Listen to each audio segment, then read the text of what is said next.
one of the most challenging things is that sometimes patients will come to us, and because surgeons have seen some anaplastology work and they think that it's great, they talk very, very highly of it, which is great, and we appreciate that. But at the same time, sometimes what it does is it sets expectations too high and that are not achievable. And therefore, as an anaplastologist, when we recognize this, we have to kind of bring those expectations down. So we often talk about, for instance, a prosthetic nose as a fancy bandage, because we need that that the individual's expectations of what we can deliver is consistent and in line with what we can deliver.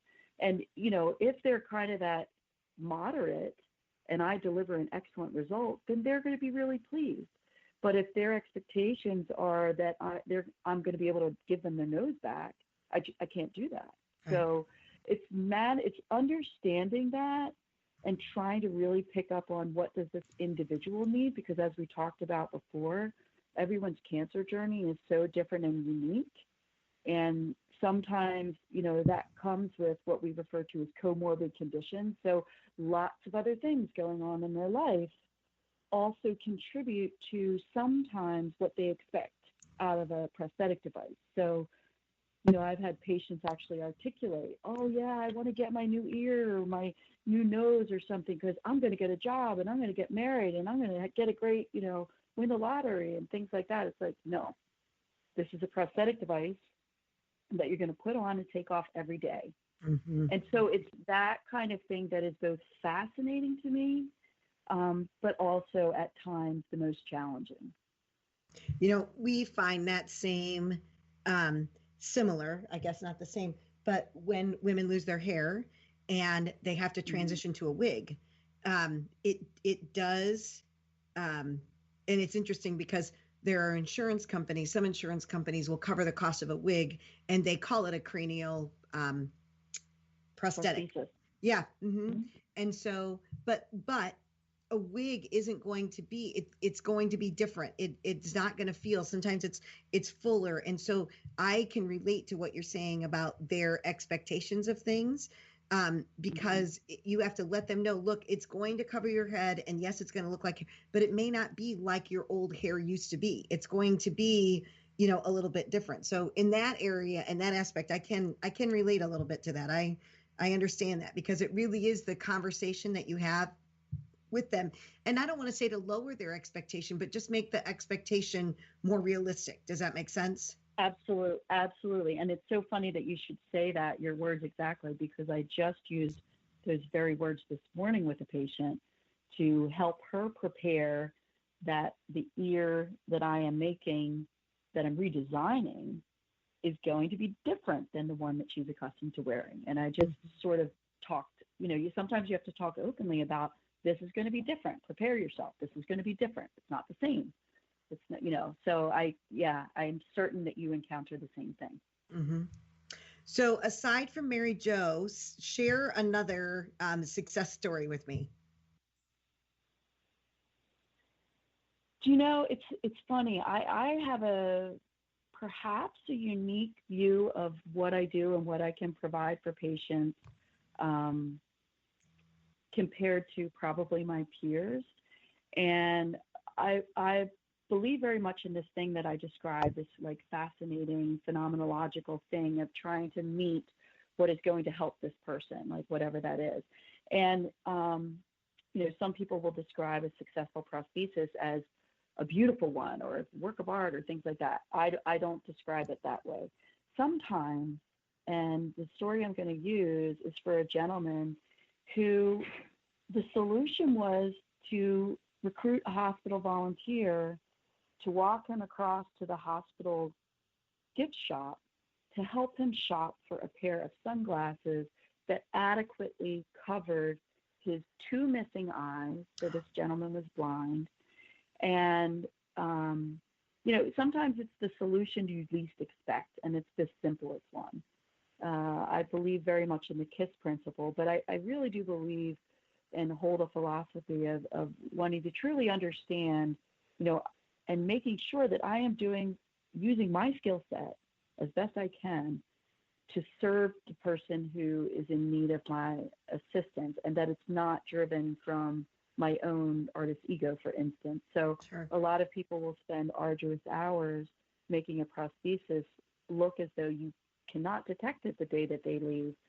The reality of that, and that's great. That's great that they are able to produce that. The reality of that, though, is that prosthesis starts degrading the moment the patient starts wearing it. So Sure. it's never going to look so great as on that first day. I'm sure just like wigs and everything That's else. right. But Exactly. it's, sometimes I think it takes someone to be able to step back and to really look honestly and think about, all right, what is truly going to help this person and address the needs that they need that are going to be most easily adaptable into their daily life. So, so my sunglass story, I view as a success story. Absolutely. And isn't that interesting? But it's the same thing, right? You don't know what you don't know. We encounter that over and over again because dealing with a woman and her looks and what you can and can't do on a woman battling cancer was never taught in beauty school. And so, and yet we found out over the 14 years that we've had the nonprofit is that you cannot have a woman go into a salon and you can't treat her like she's a regular client because she's got a compromised immune system and there are things that need to be taken into account. And so I imagine that that person that walked that gentleman over for a pair of sunglasses was doing the best that they could because they didn't know any better. And so, so grateful for you and the insight that you have and the fact that you've really taken this on and you truly have a heart to make people live as normal life as they can given their circumstances.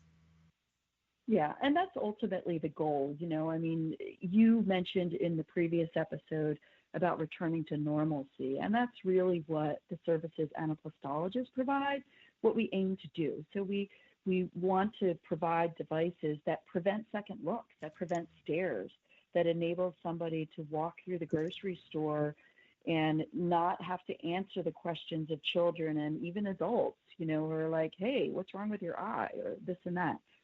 Even if we make a prosthetic device that's not perfect, if it prevents the questions and enables that person to go about their daily lives and to carry on and to do whatever they would want to do normally, that's really the goal of what we do. Well, and so my question, we only have a couple minutes left here, but I'm so excited to ask you this question. Like, what do you hope your legacy will be?